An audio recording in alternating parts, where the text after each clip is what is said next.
बहुत ही कर्मठ उद्यमियों और विशेषकर हमारे वो लघु उद्यमी जो फूड प्रोसेसिंग के काम में लगे हैं, मैं आज उनसे संबोधन करते हुए मुझे बहुत ही खुशी हो रही है। वैसे तो हर शनिवार को एक अवसर होता है, किसी न किसी वर्ग के साथ मेरी बातचीत होती है, लेकिन आज एक विशेष मुझे इस प्रकार से महसूस हो रहा है कि जैसे आप सब लोग फूड आइटम्स और खास करके स्वादिष्ट चीजें, व्यंजन ये सब बनाते हैं, तो मैं बातचीत करते हुए ऐसा ही महसूस कर रहा हूं जैसे बहुत भिन्न भिन्न प्रकार के व्यंजन, स्वाद ये सब मेरे सामने आ गए हैं। और आप तो चूंकि स्वयं बनाते हैं, शायद आपको वो आनंद ना आता हो, लेकिन जो नहीं बनाते हैं वो आज की बातचीत सुन करके निश्चित रूप से उनको ये अनुभव हो रहा होगा। आप लोग अपना उद्योग जो चलाते हैं इसकी कुछ विशेषताएं हैं। एक विशेषता ये है कि आप खास करके जो खाद्य पदार्थ जितने भी हमारे रॉ मटेरियल के नाते से उत्पाद होते हैं वो सब कृषि से जुड़े हुए हैं। और कृषि, जो कि हमारा प्रदेश कृषि प्रधान प्रदेश है, इसलिए कृषि प्रधान प्रदेश में हमारे किसान का जो उत्पाद है वो आसानी से बिके, उसको ठीक दाम उसको मिल जाए, तो ये बहुत बड़ा विशेष काम है कि जो आपके उद्योग के माध्यम से उनको लाभ हो रहा है। इसी प्रकार खाद्य ये जो संस्करण की जितनी भी परियोजनाएं हैं, जितने भी हमारे फूड प्रोसेसिंग के उद्योग हैं, इसमें रोजगार भी तुलनात्मक मैं समझता हूं अन्य किसी उद्योग की अपेक्षा सबसे ज्यादा रोजगार इसमें मिलता है। तीसरा, आपके उद्योग के साथ बहुत से और उद्योग भी निकलते हैं, सहायक इकाइयां उनकी जरूरत होती है, जैसे पैकिंग मटेरियल है, जैसे कुछ न कुछ फूड प्रोसेसिंग की इंडस्ट्री में कोल्ड स्टोरेज होते हैं, जो फसल जल्दी खराब होने वाली होती है उसको स्टोरेज करके ही बचाया जा सकता है, तो फूड स्टोरेज के माध्यम से आप उन चीजों को वर्ष भर प्राप्त कर सकते हैं। तो वैसे यही एक उद्योग है जिसका बहुत अधिक लोगों को लाभ हो रहा है। जैसे हमारी जनसंख्या बढ़ रही है, जनसंख्या का दबाव ये बढ़ रहा है, शहरीकरण बढ़ रहा है और स्वास्थ्य के प्रति भी ये एक लोगों की जागरूकता ये बढ़ रही है, तो इसमें एक विशेष आज के समय में अपने इस उद्योग का महत्व हो गया है।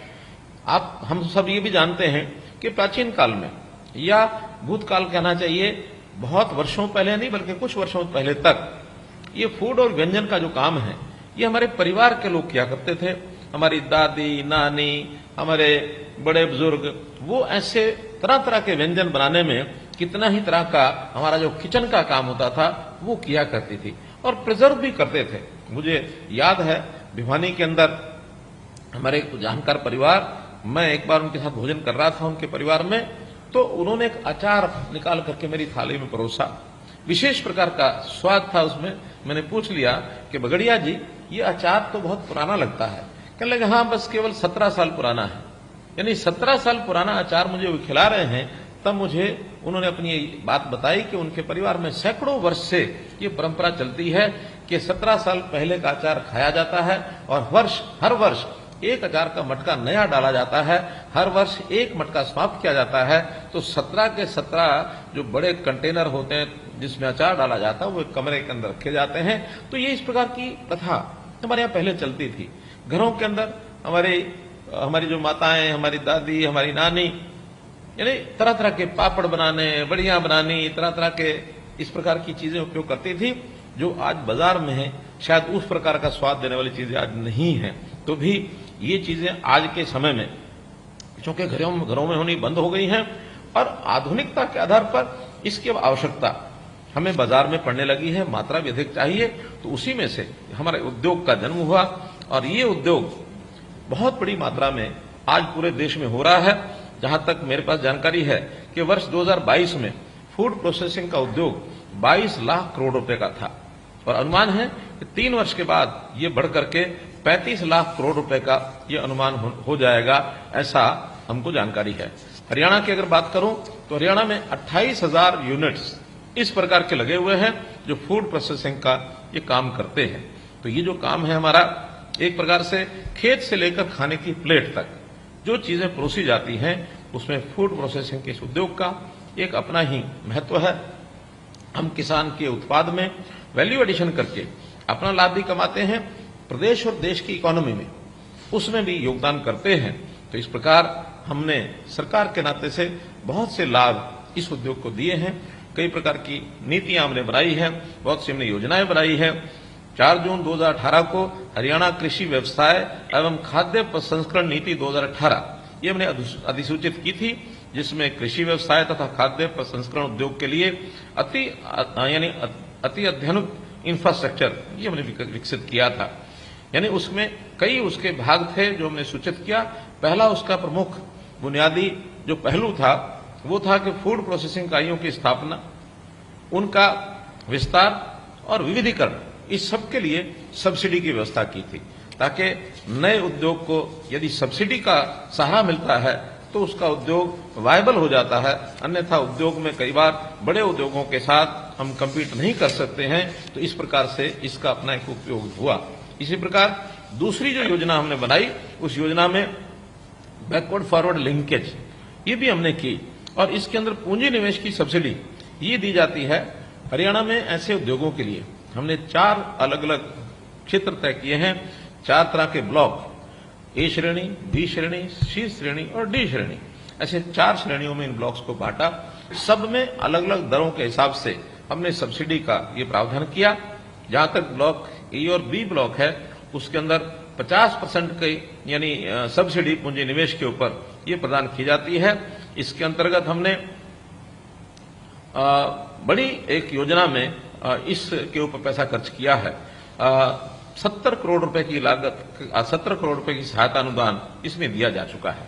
तीसरी योजना है एकीकृत कोल्ड चेन और वैल्यू एडिशन, इसका इंफ्रास्ट्रक्चर, इस पर सब्सिडी दी जाती है। इसमें भी 35% से लेकर के 45% तक सब्सिडी ये प्रदान की जाती है। और इस सब्सिडी को यानी भंडारण के बुनियादी ढांचे, पैकेजिंग, हाउसिंग, परिवहन के बुनियादी ढांचे, मूल्य संवर्धन और प्रसंस्करण बुनियादी ढांचे के लिए इसका उपयोग किया जाता है। 5 करोड़ रुपए की सब्सिडी इसमें दी जाती है। जहां तक अभी तक हमने इस 10 परियोजनाओं के लिए 49 करोड़ रुपए की सहायता ये दी जा चुकी है। इसका लाभ लोगों ने उठाया है। चौथी परियोजना एकीकृत मिनी फूड पार्क, इसको भी हमने प्रारंभ कराया है। इसमें ग्रुप्स यानी सी और डी ब्लॉक्स के जो श्रेणी है उसके अंदर 10 करोड़ रुपए की सब्सिडी दी जाती है। अभी तक केवल एक ही परियोजना, क्योंकि लेटेस्ट शुरू कराया है, तो उसके लिए 9 करोड़ 15 लाख रुपए की सहायता ये अनुदान दिया जा चुका है। मैं कहना चाहूंगा, ये बताना भी चाहूंगा कि हमारे जो फूड प्रोसेसिंग यूनिट हैं ये एमएसएमई श्रेणी के अंदर आते हैं। तो एमएसएमई श्रेणी के बहुत से लाभ ये हम देते हैं। इसका लाभ हमको सबको उठाना चाहिए।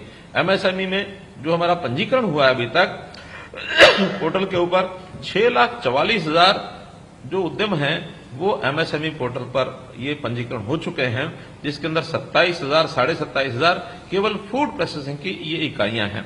तो इस फूड प्रोसेसिंग की इकाइयों के अंदर जो हमारी पॉलिसी है हीप 2020, ये भी एक पॉलिसी जिसमें 4,860 इकाइयों ने और अपने आप को अप्लाई किया है इसका लाभ लेने के लिए।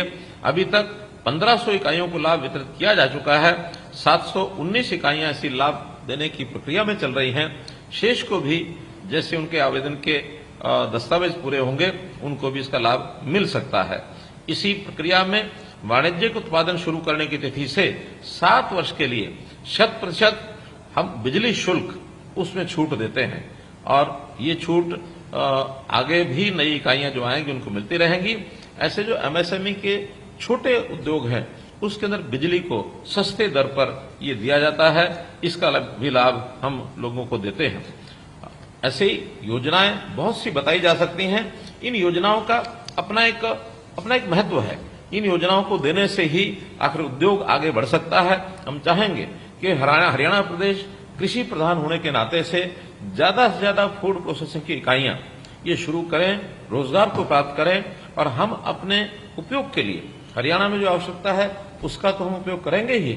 हमारी योजना हम एक्सपोर्ट करने के नाते भी यानी फॉरेन कोऑपरेशन डिपार्टमेंट उसके माध्यम से हम एक्सपोर्ट करने की योजना बना रहे हैं, ताकि कोई एक निश्चित ब्रांड बना करके हम अपने यहां से चीजों को बाहर भेज सकें, ताकि उसका हम अपने यहां फॉरेन एक्सचेंज को लाने में भी देश के नाते से भी हम उसका एक प्रकार से उपयोग कर सके, हमको लाभ हो सके। मैं निश्चित रूप से फूड प्रोसेसिंग इंडस्ट्री के विकास के लिए कुछ सुझाव ये देना चाहूंगा। मैं समझता हूं आप निश्चित रूप से उस पर ध्यान करेंगे। पहला है कि हम इनकी हमारे जो उत्पाद है उनकी गुणवत्ता, ये गुणवत्ता विश्व स्तरीय मानकों के आधार पर लेकर के आए ताकि एक्सपोर्ट करने में हमको सहायता मिले, वैश्विक प्रतिस्पर्धा में हम टिक सकें। इसी प्रकार दूसरा, फूड प्रोसेसिंग के दौरान जो कृत्रिम प्रिजर्वेटिव्स हैं, उन प्रिजर्वेटिव्स के कारण से कई बार खाने की जो क्वालिटी है वो उसका नुकसान होता है, लॉस होता है, तो उसका उपयोग न्यूनतम उपयोग करना चाहिए। ऐसे उत्पाद तैयार करें जिसमें चीनी है, नमक है, फैट है, ये कम से कम हो। स्वास्थ्य के प्रति सचेत उपभोक्ता ऐसे खाद्य पदार्थों की मांग कर रहे हैं, इस पर हमारा ध्यान रहना चाहिए।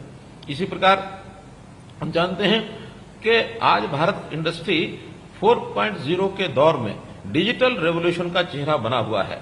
फूड प्रोसेसिंग में भी इसका कारगर उपयोग हो रहा है। विशेषकर उत्पादों को बेचने में डिजिटल प्लेटफॉर्म बहुत उपयोगी साबित हो रहे हैं। ज्यादातर उपभोक्ता कोई भी खाने पीने की चीज खरीदने के समय उसकी ऑनलाइन उपलब्धता ये तलाश कर रहे हैं।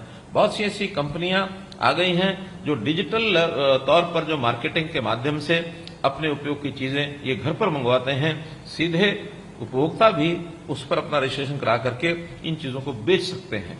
तो मैं तो इतना ही कहूंगा कि आज के इस अवसर पर जो पाकशाला हमारे घर की पाकशाला होती थी, वो पाकशाला अब हमारे हाथ में आ गई है। उसका उपयोग तभी होगा, जैसे मैंने बताया, क्वालिटी ऑफ फूड, ये एक बात है। अगर इन सब चीजों पर हम खरा उतरेंगे तो हमारा ट्रस्ट, हमारा विश्वास ये बढ़ेगा और हमारे प्रोडक्ट और इंडस्ट्री, उसमें जो चीजें हमने बहुत पहले देखी हैं उन चीजों के आधार पर ही हमारा टेस्ट, हमारा स्वाद, हमारे स्वास्थ्य के प्रति हम अनुकूलता, ये यदि बनेगी तो निश्चित रूप से हम बहुत आगे बढ़ जाएंगे। इसका हम पूरा ध्यान रखेंगे। और इसी नाते से मैं आज आपको अपने इस उद्योग के माध्यम से लोगों की जो हम सेवा कर रहे हैं, भले हमारा ये व्यवसाय है लेकिन फिर भी हम अपने इस व्यवसाय के माध्यम से अपने देश की सांस्कृतिक पहचान, अपना जो सेवा भाव है, अपनी जो विरासत है, इसमें जिसमें भारत का जायका, स्वाद, ये लोगों को बता सकते हैं कि व्यंजनों के नाते से जितना भारत में जितने प्रकार व्यंजनों के होते हैं शायद दुनिया के किसी देश में हों, क्योंकि हम इसको अभी महसूस कर चुके हैं। G20 में दुनिया भर के लोग हमारे देश में जो आए और अपने देश के जो व्यंजन, उनका जो उन्होंने टेस्ट, उसका जो स्वादन किया, उन्होंने पूरी प्रशंसा की।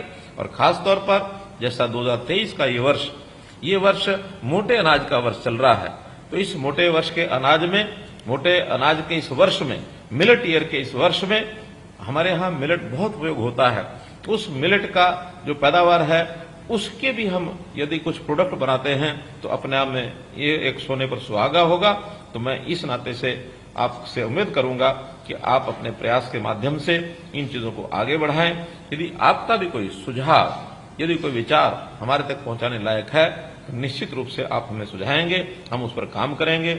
आप अपने इस काम को आगे करते रहिए। मेरी आपको बहुत बहुत शुभकामना, बहुत बहुत धन्यवाद।